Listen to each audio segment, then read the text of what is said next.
Salut à tous, alors vidéo de dernière minute que j'avais envie, donc comme d'habitude c'est en live, direct, je vous l'envoie, donc merci donc à Mathieu qui m'a envoyé donc cette information, et j'en avais déjà un petit peu parlé en disant que la fin d'année allait être vraiment catastrophique pour Tesla dans le monde, mais aussi surtout en Europe. Alors n'hésitez pas à me mettre un commentaire, parce que c'est très compliqué d'avoir les chiffres en unité, mais le modèle Y, donc l'année dernière, je ne sais pas pourquoi je pensais qu'il en sortait aux alentours des 360 000, mais on serait à 240 exactement, si ma mémoire est bonne, 243 000 donc véhicules, puisqu'on n'a que les pourcentages. Donc les pourcentages, ils sont catastrophiques, on va le dire, et puis on va analyser très vite, rapidement après. Donc Tesla en crise, pour la première fois donc depuis 2012, ses ventes mondiales reculent. Voilà, je ne veux pas chercher à faire du sensationnel, c'est la vérité, c'est l'information. À quelques jours de la fin de l'année, Tesla s'apprête à vivre un tournant donc historique. Après une décennie de croissance ininterrompue, le constructeur pourrait enregistrer une baisse de ses ventes mondiales, un fait inédit depuis 2012. C'est surtout que les usines, les Giga à Berlin, est capable normalement de faire 500 000 unités, et donc elle en fait finalement très peu. Tesla face une année 2024 difficile. Alors, on le savait, moi je suis pas un fanboy, mais Tesla l'avait dit, et je pense que c'est pire que prévu, et si en plus le modèle Y, donc amélioré, n'arrive pas avant le mois de mai, ça va être très long. En 2023, Tesla affichait encore des records de vente et Elon Musk anticipait la possibilité de franchir la barre des 2 millions de véhicules immatriculés en 2024. Pourtant, à quelques jours de la clôture de l'année, cet objectif semble hors d'atteinte. Alors, désolé aussi de ne pas avoir toujours ces informations. On est le 20 et on a seulement, entre guillemets, ces informations aujourd'hui. Je pense que le mois de décembre en Europe et surtout en France va être catastrophique.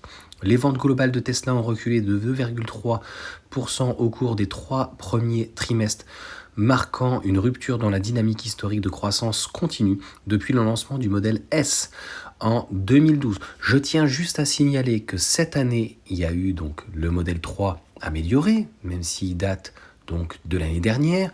Il y a eu rajouté le modèle Y en 7 places parce qu'ils ne savent plus quoi faire. Il y a eu le modèle amélioré, donc Y en Chine. Il y a eu aussi le modèle grande autonomie, donc en propulsion. Il y a eu aussi, donc aujourd'hui, il y a le modèle 3 grande autonomie en propulsion. Donc il n'y a jamais eu autant de finition, de gamme chez la marque Tesla, avec le Cybertruck, etc., et ça ne se vend pas. Donc on en parlera juste à la fin. Pour éviter une baisse annuelle de ses ventes, Tesla doit immatriculer 515 000 véhicules électriques au quatrième trimestre. Et je leur souhaite bien courage. Ceci dépassera son record actuel de 285 unités, mais le défi semble considérablement foutu. Un repli marqué aux États-Unis et en Europe. Voilà. Aux États-Unis, les estimations de Forbes prévoient une chute des ventes de Tesla de 6% en 2024. La part de marché du constructeur dans le segment des voitures électriques passera de 55 en 2023 à 49,5. Donc, aux États-Unis, ils ne dominent plus le marché. En Europe, où le modèle Tesla, donc le Tesla Model Y, donc dominait les ventes de véhicules électriques l'an dernier, la marque enregistre une baisse de 13,7% sur les 11 premiers mois de 2024. Ce chiffre contraste avec la légère baisse de 1,4 du marché européen, tout à fait, des voitures électriques, et même avec une progression. Donc en gros, ça s'explique par le fait que le véhicule va être renouvelé, certes, on a à peu près 20 à 30% de baisse, c'est tout à fait normal. Paradoxalement, comme je te dis, il n'y a jamais eu autant d'offres, de possibilités, et ça s'effondre. Mais même ça s'effondre de toute façon pour le modèle 3. Enfin, quand je te dis que ça s'effondre, les ventes ne sont pas du tout à la hauteur. Donc, j'ai vu que des personnes fanboys trouvaient Tesla exceptionnel. Moi, j'aime mon véhicule, mais je ne fais que constater les chiffres qu'ils sont extrêmement mauvais. Un contexte de concurrence accrue. Oui, je l'avais dit, c'est-à-dire que déjà l'année dernière, j'avais dit, il y a le Scénic qui va arriver, il y a le 3008, il y a l'Enyaq, il y a Elroq. Donc en fait, Tesla aujourd'hui, ils proposent notamment en Europe, mais ils sont contestés aussi en Chine et aussi aux États-Unis. Ils ne proposent pas en fait d'autres véhicules. C'est pour ça qu'une compacte, que ça soit une Model 3 petite, mais moi j'y crois pas, une compacte, mais certainement une citadine, ça permettrait de faire des volumes. Ou sinon, ils vont faire des moulins comme Peugeot, quoi. Enfin, 1 million d'unités demain dans cette usine. Pour le moment, ils sont en train de sortir 200 000 unités.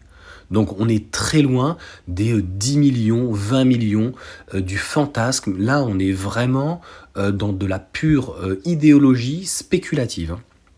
Un contexte de concurrence accrue, alors je te laisserai dire, hein, voilà, oui, tout à fait, le Renault Scénic et machin, le L-Rock, bah, c'est ce que je viens de dire, le Kia EV3, etc. Parce qu'en fait, même si ils peuvent être éventuellement moins bien, ils sont plus petits, plus polyvalents qu'une Model 3, un Model Y, ça ne peut pas forcément plaire à tout le monde, surtout que la marque Elon Musk donc a fait...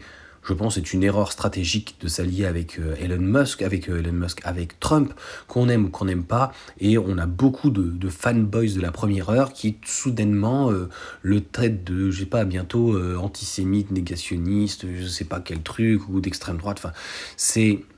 Tous ces gens vont finalement parasiter en fait le groupe et mettre un seul homme dans toute une planosphère. Enfin, c'est un petit peu n'importe quoi. Bref, les nouveautés récentes comme le Cybertruck machin, c'est exactement ce que je viens de dire. Le modèle Y est prévu donc début 2025 et encore une fois, tu imagines si ça arrive seulement en mai et que le modèle Y donc arrive en Chine en janvier, 5 mois, ça va être très très très long. Sauf s'il y a un nouveau modèle, mais je regarde en fait, on a pu voir sur YouTube des enregistrements, je sais pas s'ils sont véridiques, ça n'a pas l'air de bouger dans l'usine, mais bon, tu me diras, l'extension de l'usine au pire des cas n'a pas forcément besoin dans la mesure où aujourd'hui l'usine est capable de faire normalement 500 000 unités, donc s'ils font que 200 000 sur le modèle Y, arrêter la production de toute façon qui va arriver à Pinups à la fin, en début d'année à 100 000 unités, et ben en fait, s'ils ont une capacité de 200 à 400 000, logiquement, à moins que tout ça, malheureusement, ce monsieur, c'était beaucoup de paroles et du flanc, voilà, ils peuvent réorienter en fait sur un modèle plus accessible en tout cas. Donc voilà, encore une fois, moi honnêtement, demain on me propose une petite Model 3, pourquoi pas? Est-ce que ça va répondre en fait à la demande? Non, malheureusement.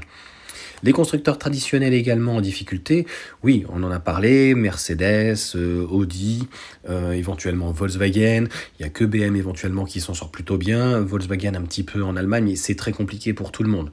Maintenant, on est sur une société dans la tech, et qui fait donc des voitures sa principale en fait voiture électrique, sa principale valeur. Alors après Tesla ne fait pas que ça, mais sur la voiture électrique, et bien d'une manière globale en Chine, ils sont comme tous les constructeurs européens en train de se faire jarter. Il n'y a pas d'autre mot, donc ils sont contestés, c'est pour ça que le modèle Y donc amélioré est arrivé, parce qu'en fait le modèle Y, donc Juniper entre guillemets, il savait qu'il allait arriver trop tard, donc pour essayer de dynamiser les ventes, et que malheureusement, modèle Y, modèle 3, et puis les modèles S et modèle X de toute façon sont anecdotiques, le Cybertruck fonctionne, mais bon, c'est pas non plus la Bérésina, il n'y a pas de quoi se taper, bref, tu m'auras compris. Donc aux États-Unis, les faits sont là. Donc concrètement, Tesla est en train de perdre la domination sur les voitures électriques, donc d'une manière globale sur son propre marché. Il y a Ford, il y a GM et surtout Rivian qui arrive. Rivian, pour le moment, ça pèse pas beaucoup, mais si ça continue comme ça,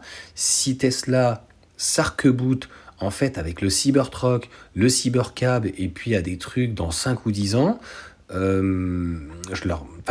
on reverra, hein, mais honnêtement, c'est pas terrible. En Europe, bien honnêtement, en Europe, ça va devenir marginal. Honnêtement, s'ils s'arc-boutent sur un modèle Y, un modèle 3, sans radar, sans commodo, essayer de faire des choses un petit peu superflues ou un petit peu carabiscotées, enfin tu vois, des choses un petit peu bizarres, eh bien, à un moment donné, malgré toutes les qualités du véhicule, malgré les superchargeurs, malgré pas mal de choses qui sont intéressantes, en fait, les gens, entre guillemets, vont boycotter, vont bouder la marque pour des peut-être futilités ou des choses qui sont logiques. Et donc, Tesla, c'est quoi? C'est, en fin d'année, cette année, très moribond, environ 200 000 véhicules sur un modèle Y et un peu moins de 100 000, donc moins de 300 000 véhicules d'une manière globale. Donc, ce qui est certain, je suis désolé de le dire pour certains, qui vont me dire, une fois t'es pro-Tesla, une fois tu ne l'es pas, eh bien, par rapport aux attentes et par rapport à ce que Elon Musk avait dit, donc chaque année, pratiquement de doubler en fait les volumes, on y est, mais pas du tout. Et finalement, il y a véritablement de la place dans l'usine de Berlin, sans faire d'extension, pour en tout cas avoir deux modèles qui puissent donc coexister. Donc la question est de savoir qu'est-ce qu'ils attendent. En toute honnêteté, je ne sais pas, mais je pense que là, il n'est pas urgent d'attendre, comme je peux le dire des fois pour les R5, il y a des choses qui vont être intéressantes par la suite, ou certains ou d'autres modèles.